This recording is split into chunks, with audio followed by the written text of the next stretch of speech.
Yesu ashimwe cyane bene data, nongeye gushima Imana yongeye kunyemerera aka kanya ko kugira ngo tuganire ku ijambo ryayo.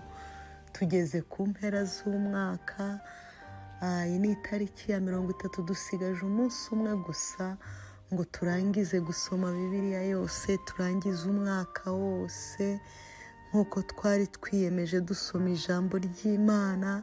Kandi n'ubundi nibaza ko tutari bucogore, turi bukomeze n'umwaka utaha tuzongera tukayisoma, kuko Bibiliya mwarabibonye ni nk'ibyo kurya, n'ibyo kurya bidutunga, n'ibyo kurya biryoshye.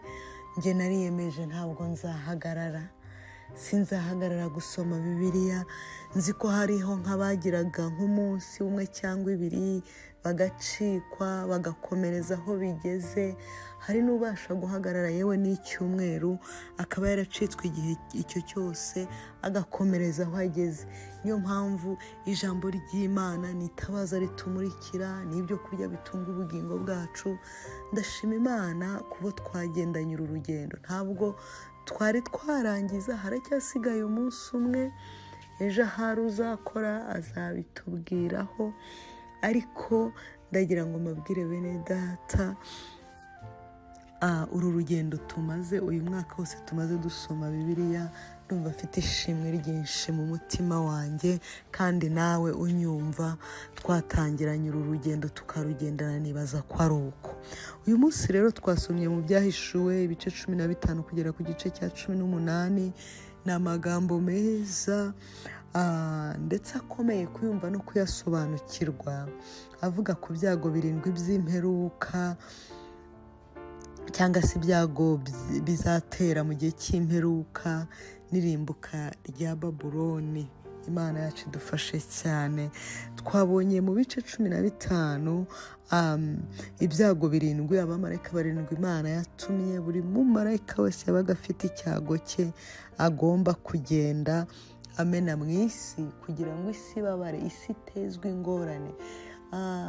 Icyo tubona cyo nuko ijambo ry'Imana twereka ko mu minsi y'imperuka, mu bihe by'imperuka cyangwa se mu bihe bya nyuma, mbere y'uko Yesu agaruka, hazabaho ibihe bigoye, biruhije, bikomeye ariko nk'uko Bibiliya ivuga, kuko ijambo ry'Imana ntiribeshya. Icyo rivuga ni ukuri, kuko Imana yacu itajya ibeshya.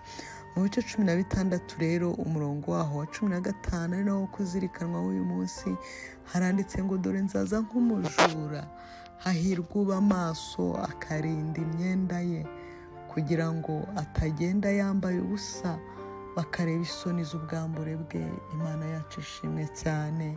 Bene data, mbere yuko abamarayika batangira gusuka ibi byago 7 bizatera isi, ijambo ry'Imana riratwingingira kugira ngo tube maso, twirinda, turinde imyambaro yacu. Ibishaka kwanduza imyambaro yawe yo kwera no gukiranuka ni byinshi, nta nubwo ari ibintu biri kure yawe, ni ibikwegereye, ni ababyeyi, ni abavandimwe, ni abana, ni umugabo cyangwa umugore, ibyo bya hafi, inshuti za hafi, ibyo ngibyo bikwegereye cyane ubamo kenshi, nibyo bishaka gutuma abantu bamera nk'abarangaye, bamera nk'abatari maso, kugira ngo umukwe naza bazatungurwe. Imana idufashe. Kristo wacu ari kwitegura.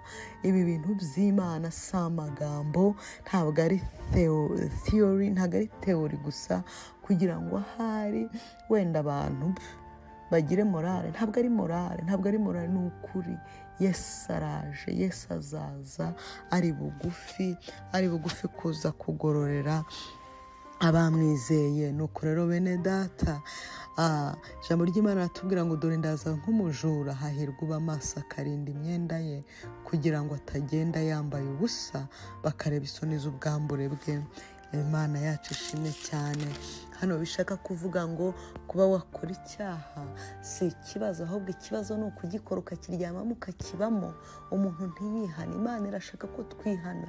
Kristo arashaka ko twezwa, tukambara imyambaro yo kwera no gukiranuka, ingeso mbi tugafasha hasi, ibyadutwazaga igitugu byose bitari ibyo kwera no gukiranuka tukabireka tukabivamo. Imana yacu idufashe cyane.